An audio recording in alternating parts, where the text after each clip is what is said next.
Shivaya.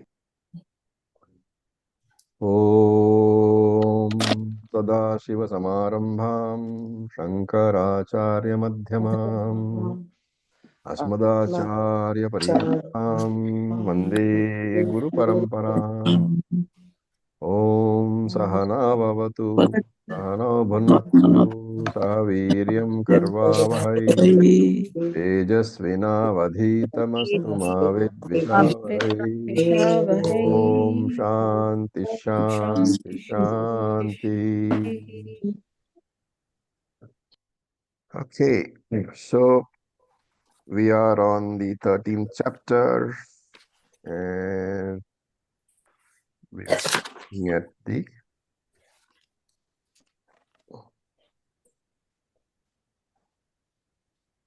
sixth verse, which we will chant now. Unmute yourself. Shri Bhagavanuvacha Bhagavanuvacha Chadvesha Sukham Dukkham Advesha Sukham Dukkham Bhataschetana Dhritihi Bhatastritanagritihi Etat Kshetram Samasena Etat Kshetram Samasena Vikaramudharatam. Vikaramudahratam. So I'll just mute all of you all. Now we were talking about the various modifications of the Kshetram, and I had said in the last class that Shankara says that Krishna uses this verse to negate the ideas of the Nyaya Vaisheshikas. And we said that the Nyaya Vaisheshikas attribute certain gunas to the Atma, and there are 8 gunas which the Nyaya Vaisheshika attributes to the Atma. So I will just quickly sum them up. We already discussed them, but just for quick recall. So they say that Atma is a substance, a dravyam, and any substance will have properties. So they say Atma has 8 properties. One is consciousness, and consciousness comes and goes because in the Jagrada Avastha and Swapna Avastha you are conscious. So in these avasthas, consciousness comes, and in Sushupti Avastha, consciousness goes. So Atma will be inert, jadam, in Sushupti Avastha. And then I said that this can be interpreted correctly by saying that we are not talking about OC here, we're talking about RC, because RC does come and go in Jagrad and Swapna Avastha, and RC is not present in Sushupti Avastha. Okay. Then because when the Atma becomes conscious, Atma experiences Sukham Dukham through the sense organs. So these are 2 more attributes, 2 more gunas, Sukham and Dukham.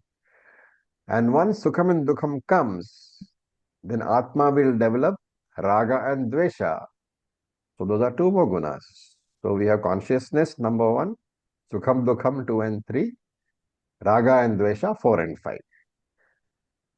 Now if it experiences pleasure, the Atma would like to experience again. And if it experiences pain, the Atma would like to avoid experiencing pain. So they make the necessary efforts.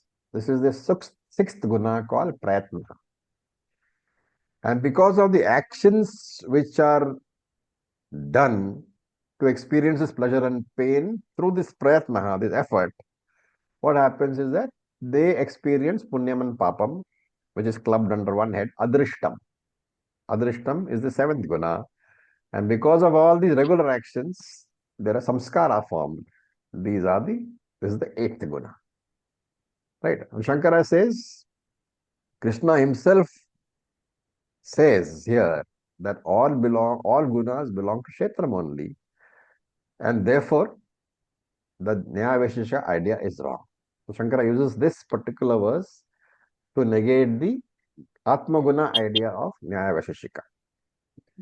Now Shankara says that there is a particular way in which you should view desire. So the idea is how to understand desire.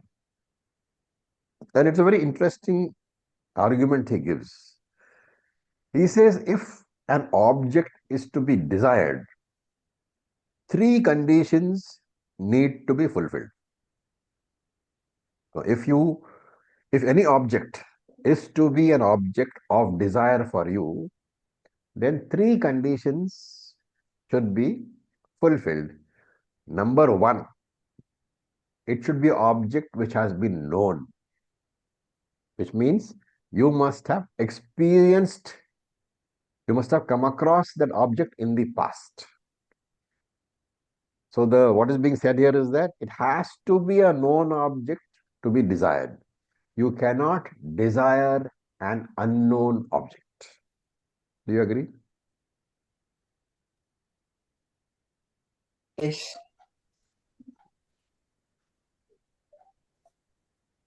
Anybody disagrees? Yes. Yes. We can't. Naturally, we would have seen, experienced it and liked it, then we want to again own Then it. only it will be desired. So it should be a known object. Okay, number one. It's not sufficient for it just to be known. It should be also a source of happiness for you. Correct? Any known object is not going to be a object of desire. It is a known object which is a source of happiness for you, only that can be desired. That is the second condition. And the third condition, it should be available. So an object fulfilling three conditions: known object, known as a source of happiness, and available to you. If these three conditions are fulfilled, then there is desire for that object. Ichha is there. So this is all a commentary on the word ichha of this particular sixth verse. Ichha means that which fulfills these three conditions. And then in his commentary, he adds a very interesting note. One can never desire the same object which has already been acquired.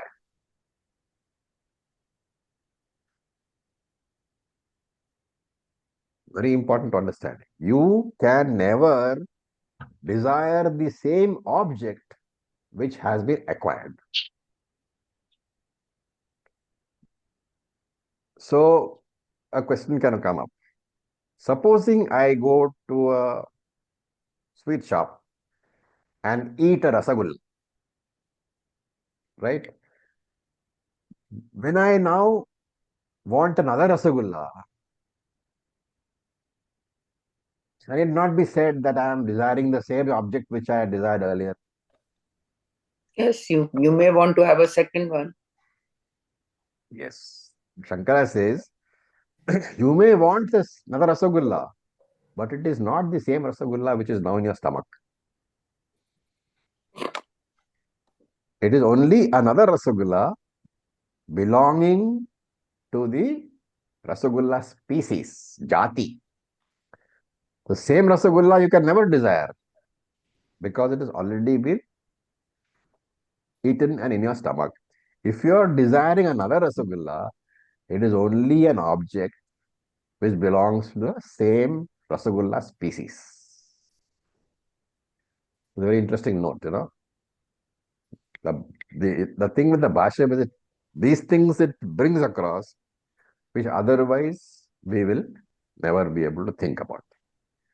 Okay, then he says, Shankara says, this ichha, this desire is resident where? He said it is a property of the antakaranam, of the mind. Why is it a property of the antakaranam? Now, antakaranam is Kshetram or Kshetrajnaha? Kshetram. Kshetram. Because it is this desire, because the desire is experienced by the Kshetrajna, it cannot belong to the Kshetrajna. It has to belong to the Kshetram. Again, Shankara is reminding us of that Vedantic law. Anything experienced, any attribute experienced can never belong to the experiencer.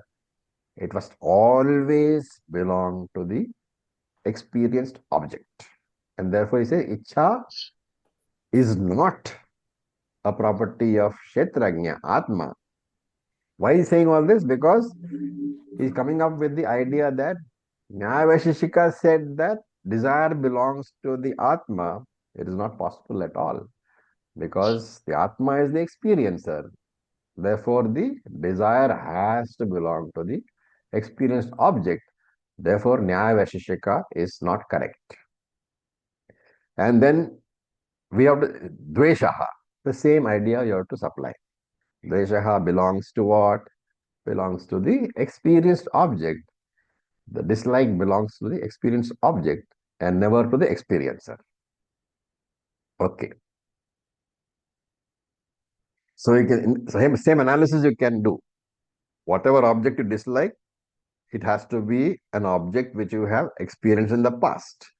You cannot dislike an unknown object. Therefore, it must be known. It must be known as a source of unhappiness. Dukkha hetuhu, and it should be available to you. It should be present in front of you. You should be aware of it. Then only can you dislike it. So the same idea, raga and dvesha. And we should recall a verse from Bhagavad Geeta, 3rd chapter. Indriyasya indriyasyartheshu ragadvaisho vyavasthitau tayorna vashama agachet auhyasya paripanthinau. What does it mean?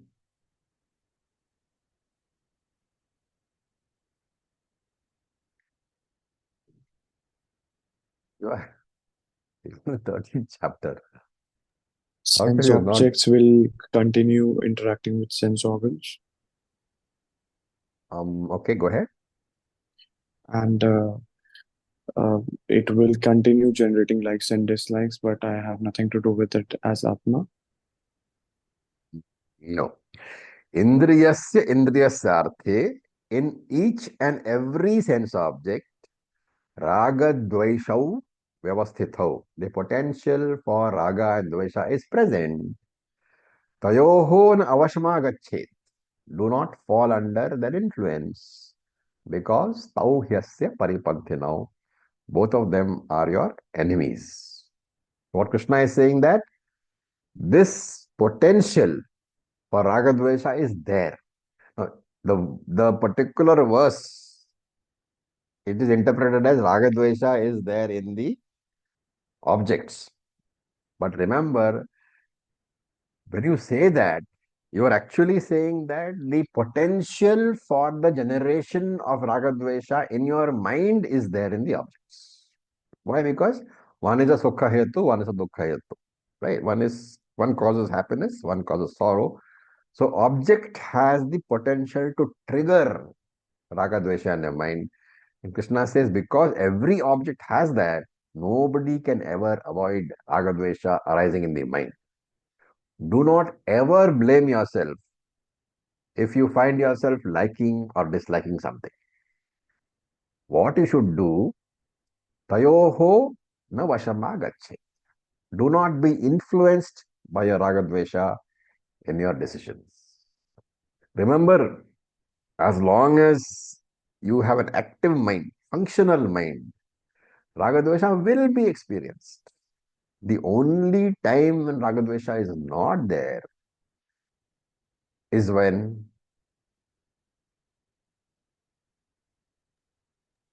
Sushupti. when the mind is not active, when you are in Sushupti sushupti avastha, right?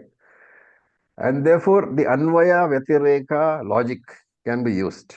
What is the Anvaya logic? When mind is present, Ragadveshas are present. What is Vyatireka logic? When Not mind present. is not present, Ragadveshas are not present. What is the conclusion? It's only mind property. Ragadveshas are the property of the mind alone. So that is the logic being used over here. And so Shankara says this dvesha is experienced because it belongs to Kshetram. Right? Now, what is Sukham? What is happiness? We normally don't, go into the analysis. Okay? But Shankara doesn't want to let us off so easily. So he says, Sukham Anukula Prasannata. Sukham, happiness, is a favorable mental state. A mental state in which I am comfortable, which is born from what? Sattva Atmakam. Born from Sattva Gun. Right? Now, the problem is, what does Tattva Bodha say about the mind? Mind is born from what?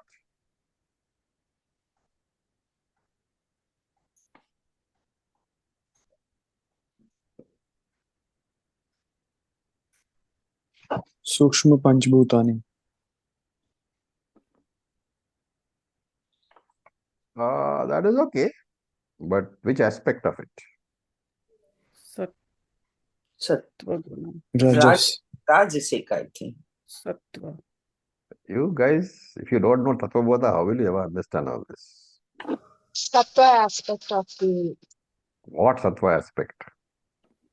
Samashti or sattva aspect Vyashti? of all the elements. Exactly. Samashti Sattva Guna. Right? So Tattva Bodha said that mind is born out of Samashti Sattva Guna. Means the Sattva aspect of all the five elements together. Right? Now when that is so, how can you say that an unfavorable mental state will be present in the mind? Because favorable mental state, Shankara says, is born out of Sattva Guna. And if there is a fluctuation in the mind, that means at that point of time, mind is not Sattva. How can you say that now? Is there not a contradiction with Tattvabodha which says that mind is born out of Samashti Sattva Guna?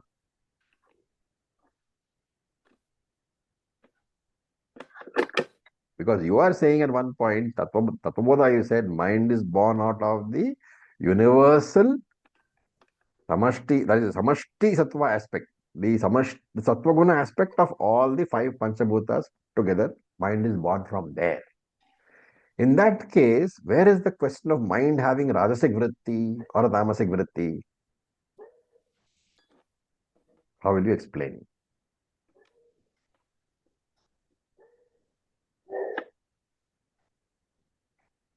Is this where we use Malina Sattvam? Don't use that. You say that the original idea presented to you in Tattva Bodha, that mind is born out of the sattvic aspect of the five gunas. That is a provisional definition given to a junior student. Okay. As senior students, you have to understand that matter has got all the three gunas always. You cannot segregate the three gunas in matter. And therefore, when you say mind is the product of Samashti Sattva Guna, you are not saying it is 100% Sattva Guna. You are saying predominantly Sattva Guna, but Rajas and Tamas are also present.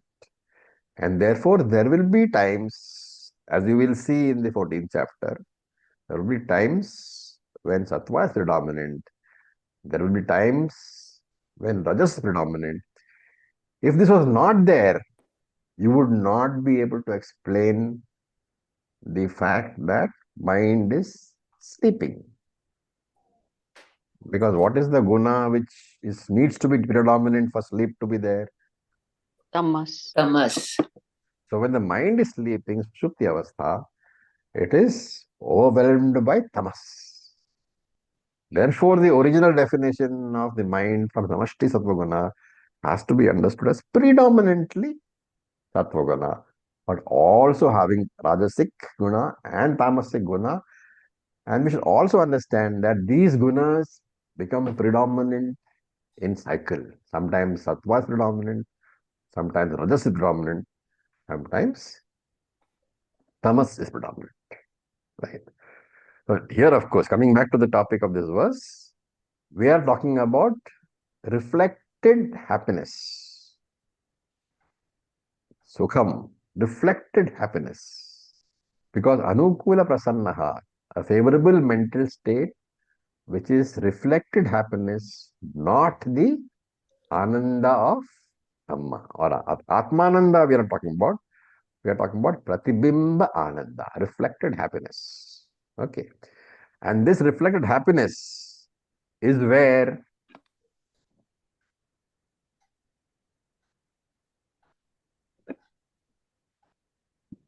this reflection of happiness takes place in what reflecting medium?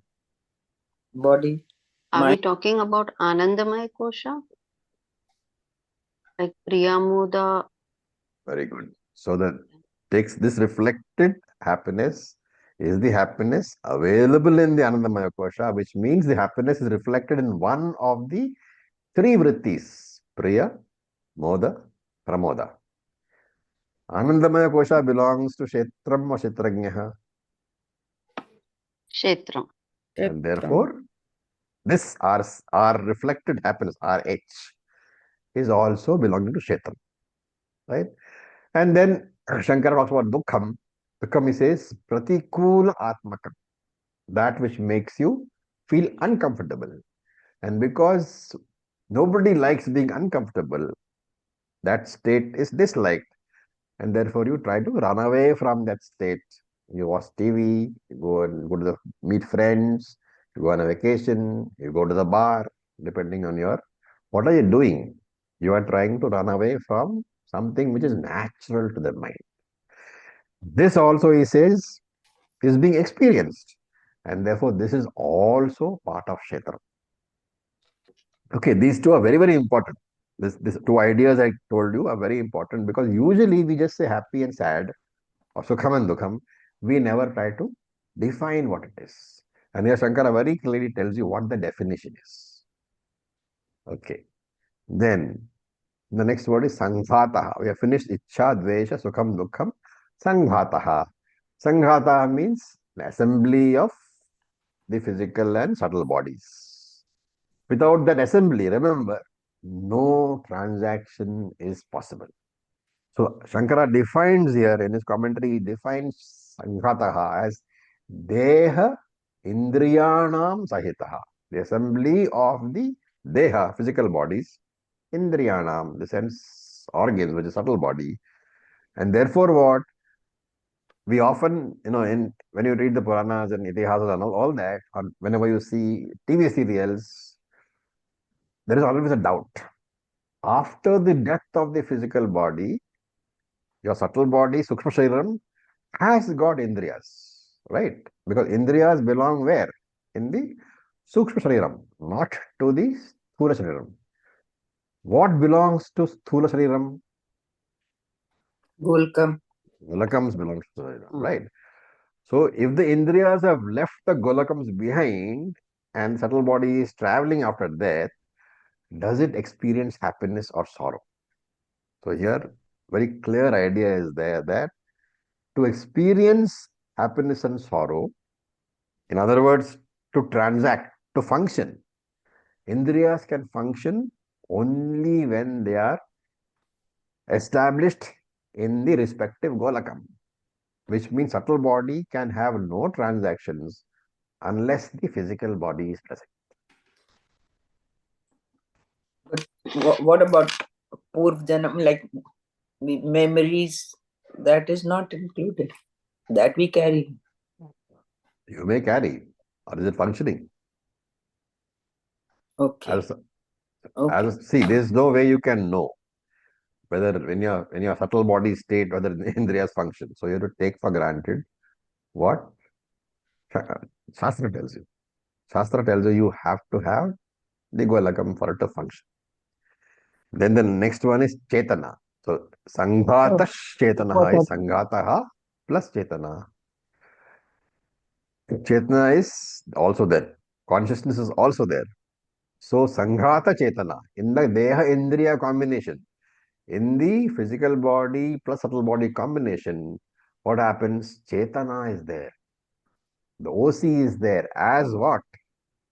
As the RC, as the Aham Vritti. So remember, the Aham Vritti is never OC. It is always RC. And Shankara calls this, gives it a particular name. He calls it the Atma Chaitanya Abhasaha, as if it is the Atma. So this Atma Chaitanyam, the RC, it pervades the Aham Vritti. RC is pervading the I thought. I thought is conscious or unconscious? Conscious. I thought is vritti. Vritti is anatma. Anatma is jadam. Jada. So I thought is jadam. It is when the RC pervades the I thought that the I thought becomes sentient. Always remember that. And he says it is because of this RC that the I thought is known. You know that you are because of the RC. But the I thought belongs to Kshetra only, not to RC does not belong to OC. Why?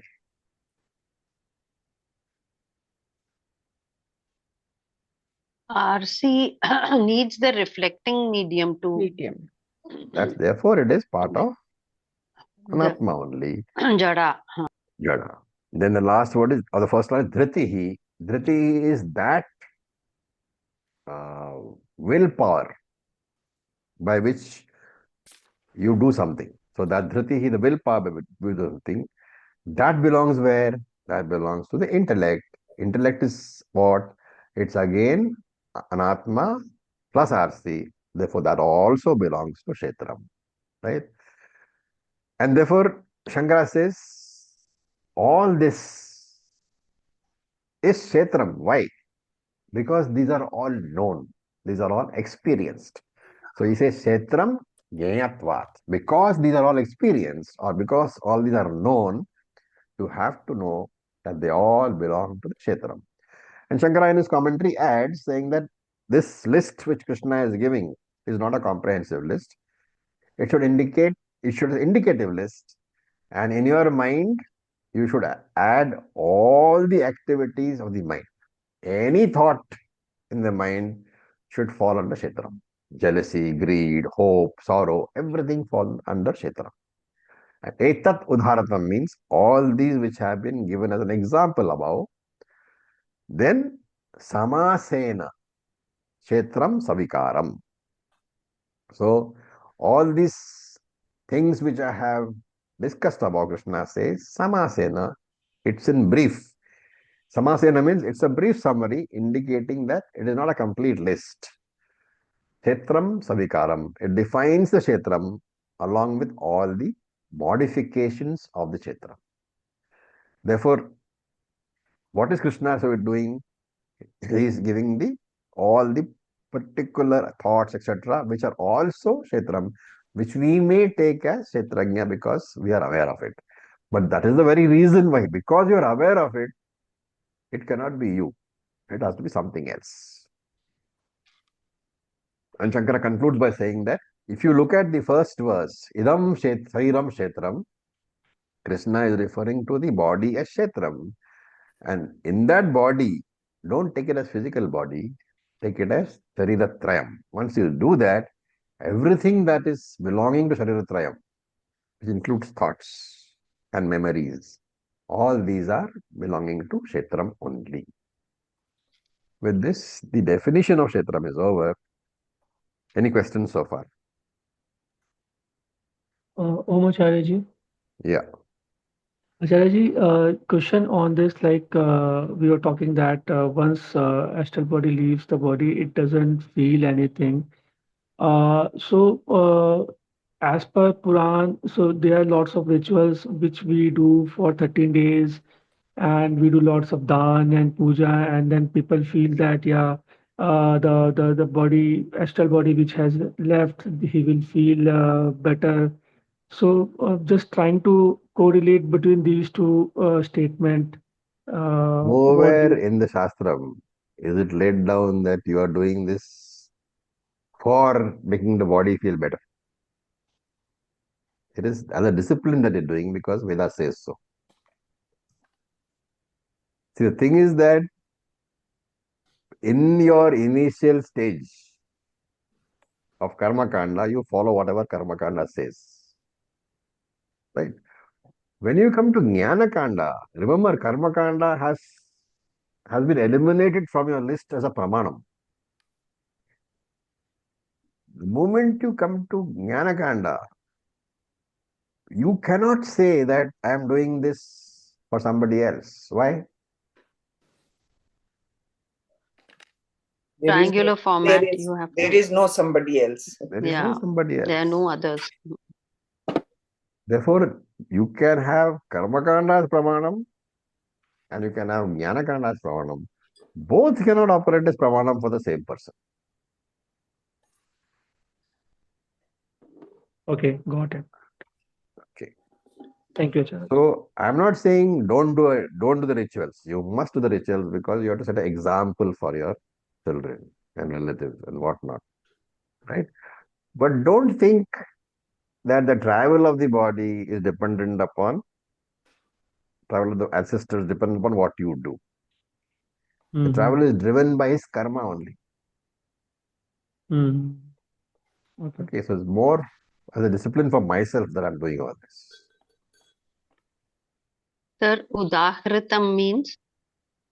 I have just enumerated above, given as Okay. an example.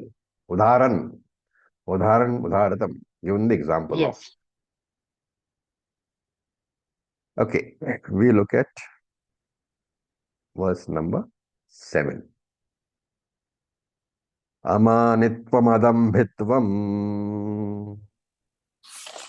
Amanitvam Amanitvam madambitvam ahimsa kshantirarjavam ahimsa shanti Shantirarjvaram acharyopasanam shaucham acharyopasanam Acharyopasanam shaucham shaucham स्थैर्यमात्म विनिग्रहः yam स्थैर्यमात्मविनिग्रहः atmanigraha.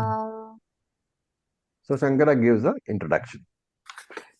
A very interesting introduction. He says that Krishna told Arjuna that I will tell you about Kshetram and Kshetrajna. Where did he say that?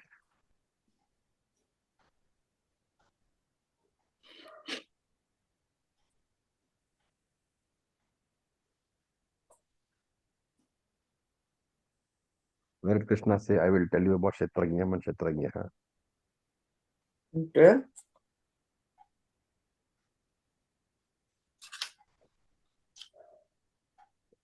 In the third verse, Acharya,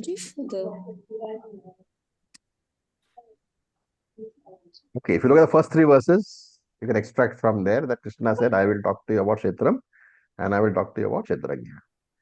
Now, with this sixth verse, what is over? Kshetram or Kshetrajna? Kshetram. Kshetram is over. Kshetram. Now, to fulfill his promise, what should he talk about? Kshetrajna. Kshetrajna. Instead of that, what does he do? He talks about sadgunas. Quality is required. Another interesting thing is that if you scan the entire chapter, you will see that he never uses the word Kshetrajna afterwards. He starts talking about Kshetrajna where only in the 12th verse.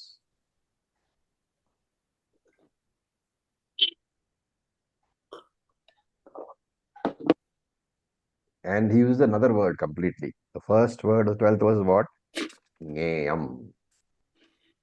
What does Jneyam mean? The knower. No.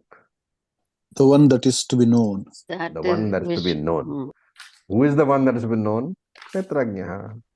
So the word Jneyam is Kshetrajna only. And therefore, in the next 7, 8, 9, 10, 11, these verses, he doesn't talk about Kshetrajna. He talks about Kshetrajna in verse number 12. Right? So Shankara wants to explain why. And therefore, in his introduction, he says that having finished talking about Kshetram, Krishna wants to talk about Kshetrajna, but to understand Kshetrajna, Kshetrajna is what? Atma only. To understand Atma, what is required?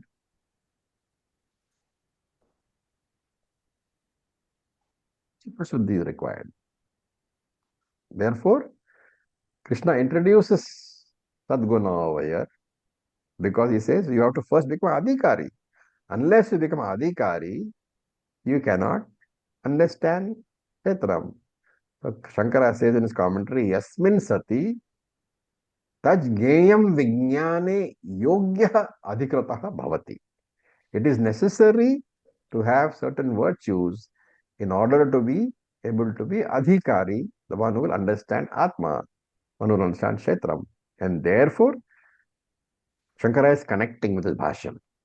Therefore, these 5 verses are introducing the Sadgunas. And once Sadgunas are there, of course, it's a very tall order to say that after reading 5 verses, you become Adhikari. But anyway, that is the way it is presented.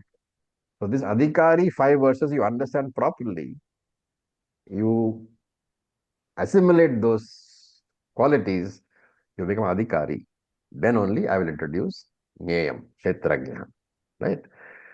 And in these verses, Krishna is going to list out 20 virtues. And interestingly enough, he doesn't call them Sadguna. He calls them Jnanam. Right? So you can give a question. Why are they called Jnanam? Because these 20 virtues will lead you to Jnana Yoga. Is it not better to use a normal terminology with Sadgunas? Yes. But you cannot question Krishna. So Shankara gives the reasons. He says these gunas, these 20 gunas, which consisting of Amanitvam Adi, starting from Amanitvam, the first word of the 7th verse, these 20 gunas, they are the sadhana for getting jnana. And therefore, he says, in the absence of these gunas, these virtues, the mind will be anadhikari, will not be fit for jnana yoga. And therefore, once you have these gunas, jnana yoga will come to you automatically. So it is almost as if the same gunas are jnanam itself. Therefore, they are called jnanam. In the absence of these virtues, the mind cannot understand jnanam. And you have to be yat paraha. Shankara uses the word yat paraha. You have to be committed to these virtues. Very important point. You need to assimilate these virtues to come to jnanam. And not only that, something we said earlier also, even if you become a jnani, you need to get these virtues, to assimilate these virtues, to follow these virtues, to get to jnana nishtha. So this commentary has a very important idea. By now, many of us have had long exposure to maybe 4, 5, 6, 7 years we've had exposure to Vedanta.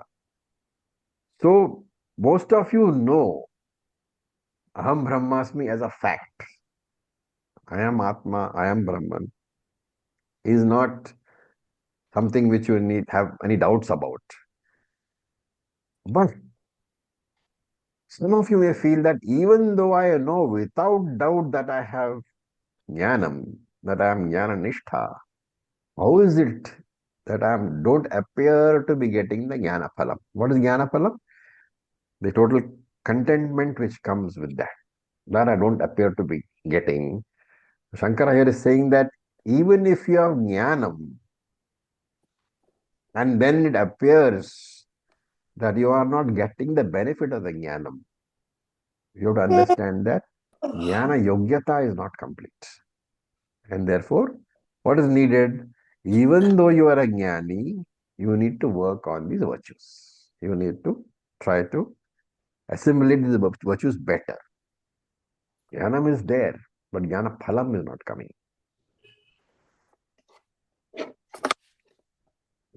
Is it clear? Why is it that not everybody who has jnanam experiences the jnanapal? This is the idea.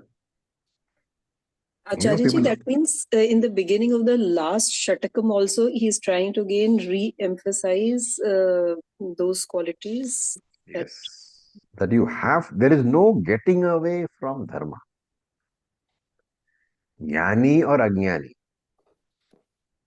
Because there is a very common misconception, that the jnani need not follow.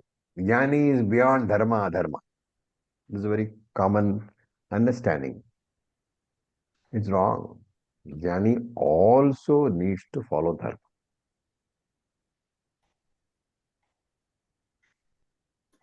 Okay. Now let's look at the individual gunas, the individual jnanam as he calls it. First one is amanitvam. So the defect is called manitvam. Manitvam is defined as atmani pujyatva bhavana. One who worships himself, one who admires himself, one who is conceited, a lot of self-conceit.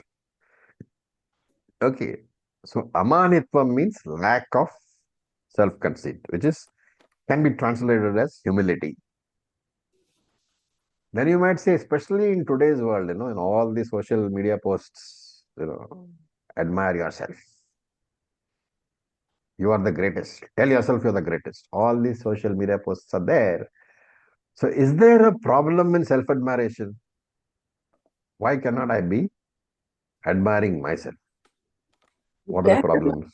You can admire, but don't put others down. There shouldn't be any comparison. I can, the first problem about self-admiring is what? It gets to be addiction. I need it again and again and again. Every morning I have to get up and look at the mirror and say, mirror, mirror on the wall, who is the prettiest of them all? So I need it more and more. And when I need it more and more, and somebody in my life, my spouse usually will say, what is the nonsense? What happens? You are mentally disturbed. So if you are addicted to self-admiration and you don't get it from somebody else, your mind is disturbed. That's number one.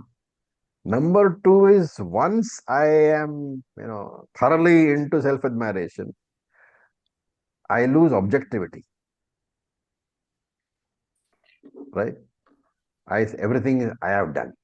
So you will know such people by saying how many times they use I in one sentence is a mark of this. There are people who don't use the word I at all. There are people who use the word I. Everything is I. I did this, I did that. Even when there is a teamwork, especially in the workplace, you would have come across people who go to the boss and say, I have done this. There are people who are told with the boss, very good job, and they would tell the boss, sir, it's not me alone, it is my team. So the difference between a person who is focused on himself and a person who is not. And we must never forget, Krishna already said, what did he say? Yadyad vibhuti mat sattvam Srimad urjitam evava tattad devagachatvam amatejom susambhavam. What does it mean? 10th chapter, last verse. Whenever you see something great, Srimad urjitam evava, know that it belongs to me alone. So if the moment, supposing I'm a very pretty person, a very handsome person, I have to understand that there is no contribution from me there, right? It's something given by the Lord. And therefore, I should never claim myself to be the greatest one. There's a problem with that also, no? When I keep saying I'm greatest, I can keep saying that. But you'll always find that there is somebody better than you. And that is why if you look at any of the Acharyas and Vedanta, there are some Acharyas who didn't put their names in the texts. Right? Others have the names of the texts, but they are all very, very humble. Humility is required. They're all very, very humble. And humility is particular requirement for a sadhaka, Vedantic sadhaka. Because without humility, bhakti will not be there. And without bhakti, jnanam will not come. Therefore, the first quality, amanitvam, absence of self-conceit. We can call it humility, we can call it vinayaha. It's a very, very important qualification for Vedantic seeker. That's the first one which Krishna says. The second one is Adambitvam. adambitam. So, dambitvam. What is the difference between dambitvam and amanitvam?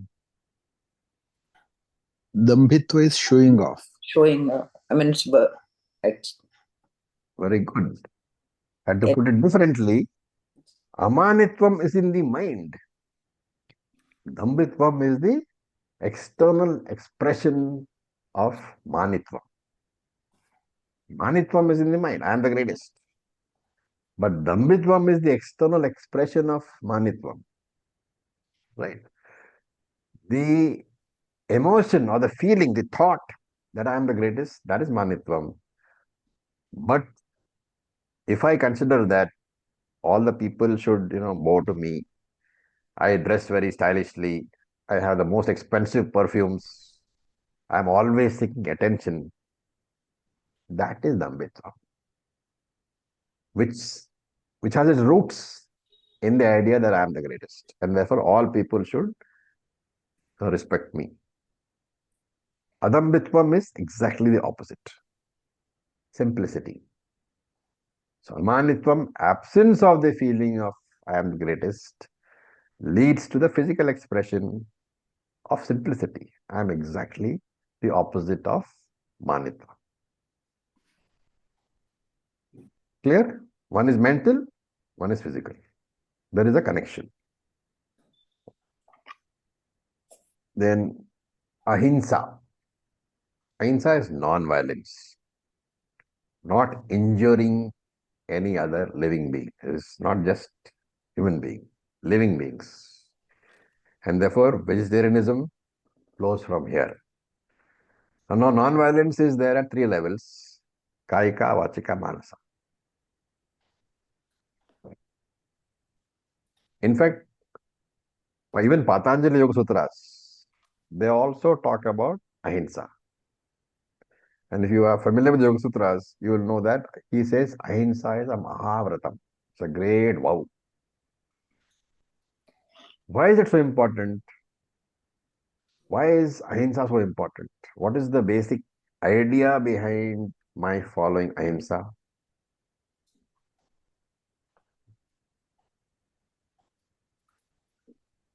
Respect for all creatures, That's not the main everything. idea. The main idea is I don't want anybody to hurt me.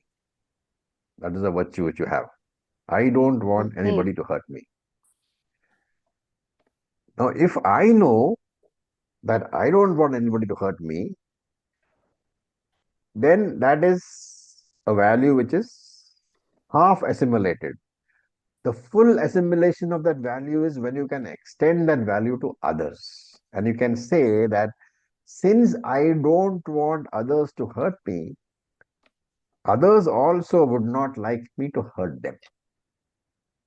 When you do that, this instinctive expectation of not wanting to be hurt, which everybody has, it's natural, right? But when you extend it to others, that natural expectation, you have turned into a universal law.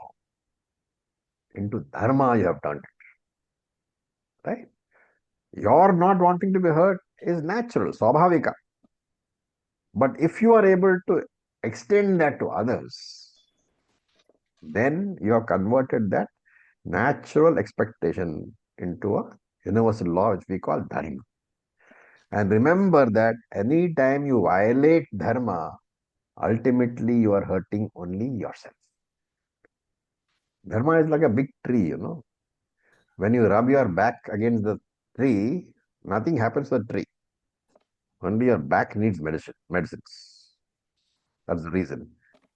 There is, of course, another reason also, apart from the fact that you don't want to be hurt. All your actions, they contribute to your karma bank, whatever action you do. And if you are doing only actions of violence, what you are depositing in your karma bank is only violence. You cannot withdraw what is not deposited. So when you are depositing karma, violent karma into your bank, what comes back to you is only what is there in the bank. Violence will come back to you also. Right? That is the second reason. And the third reason, which is also Pratyaksha Pramanam tells us this. When I hurt somebody, the natural tendency of that somebody is what? To hurt back. To hurt back. This is impulsive and natural. And if that reaction has to be eliminated, then I have to be able to feel the pain of others. So when I hurt somebody by mistake, also, I should feel the pain of the other person. And since I feel the pain, I am hurting myself. And if I don't want to hurt myself, I will never like to hurt others. And therefore, ahimsa means making your mind more and more sensitive to the pain of others. So being a jnani doesn't mean that you don't have pain. You will get pain. In fact, more than your share of it. But the Vedantic teaching, the dispassion, helps you develop a acceptance of that pain as part of living. Bring shanti. Now, shanti here means, the state of mind Forgiveness. Sorry? I just thought maybe forgiveness. Shanti here means state of mind where there is no disturbance in the mind when your expectations are not fulfilled.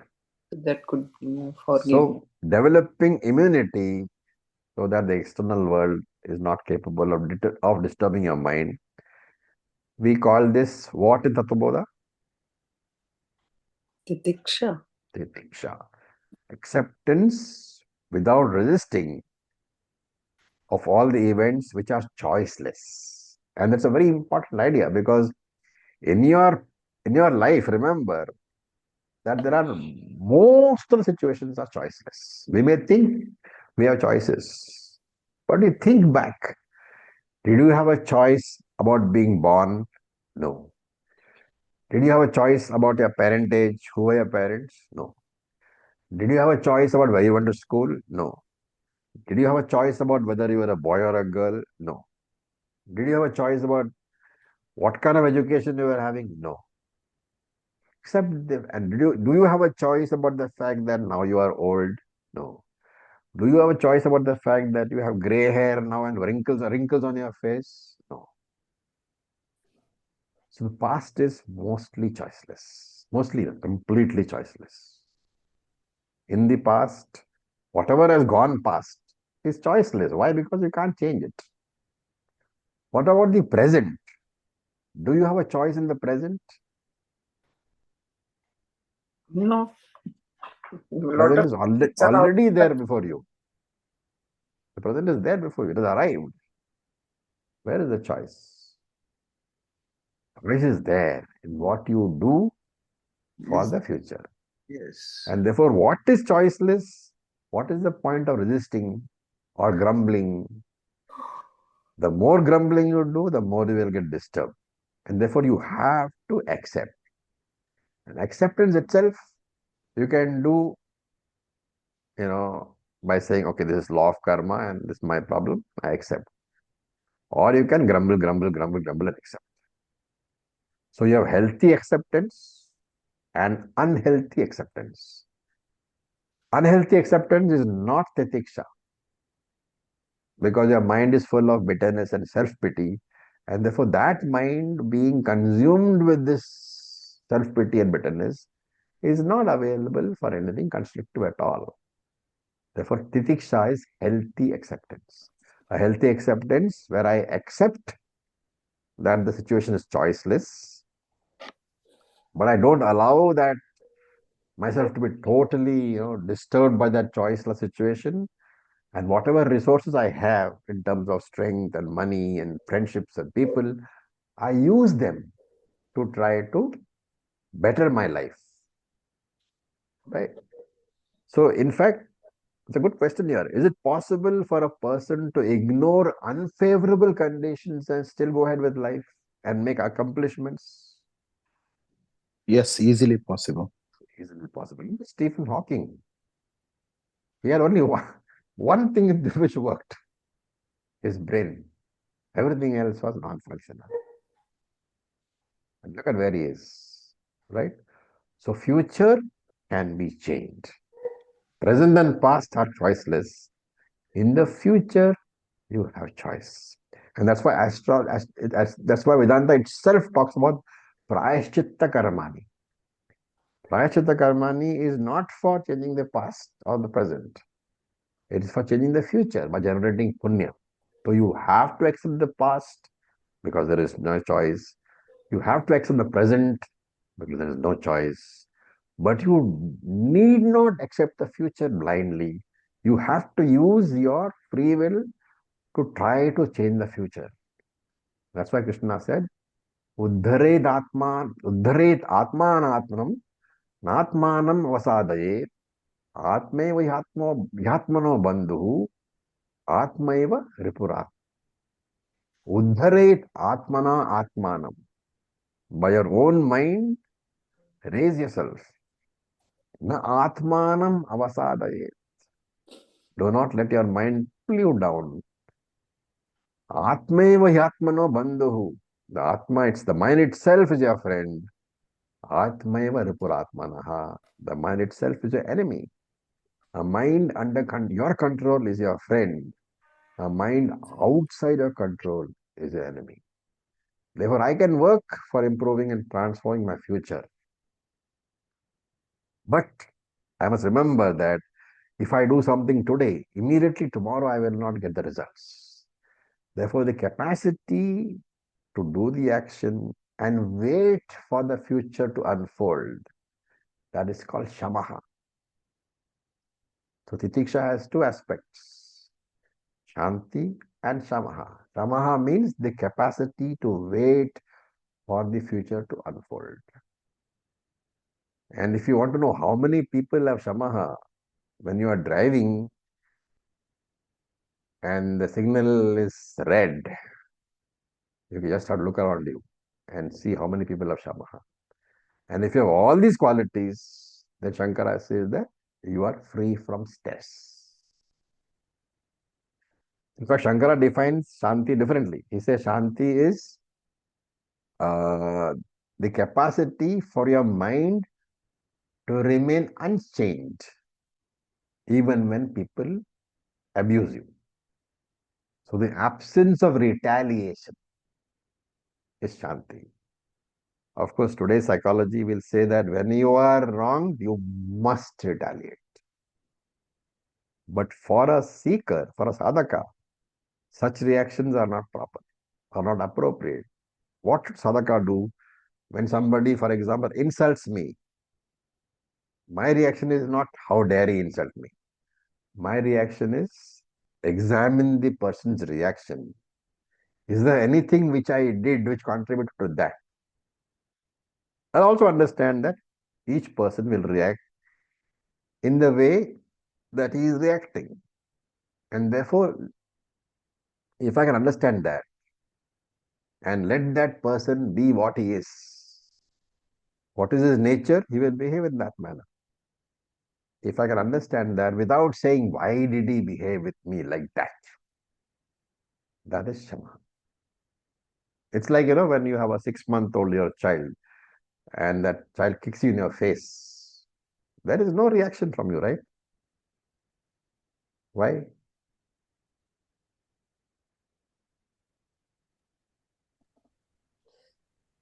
Because he does not understand. Because he's Because doing what is natural for him. He's natural. kicking Yeah. around. And the fact that you put your face in his way, it's not his fault. You should have been more alert. But if that same child kicks you when he's 16 years old, your reaction will be completely different. What is this? When expectation is there, anger is there. When expectation is not there, anger is not there. Therefore, expectation is the cause for anger. Anvaya Bhatireka. So with this, we'll stop for today. Any questions? Om sir, I'm just being a pupa. But where does self-esteem come into the humility quality? Humble doesn't mean that you look down upon yourself. Yeah. So Self-confidence, Udaretatma. exactly. Yeah. You should not let your mind, drag you down. Don't think that being Right. humble means that you just don't talk about it. You may be confident about yourself, but you don't talk about it. You don't keep on telling everybody is great because you know that there are people greater than you. Right. Right. Yes. Thank you. So with this, we'll stop for today. Thank you for your patience. Om Purnamada Purnamidam Purnat Purnamudachyate Purnasya Purnamadaya Purnam Eva Vashishyate. Om Shanti Shanti Shanti. Om Tat Sat. Om Namah Shivaya. Thank you for your patience. Thank you, Thank you Acharya. so much. much.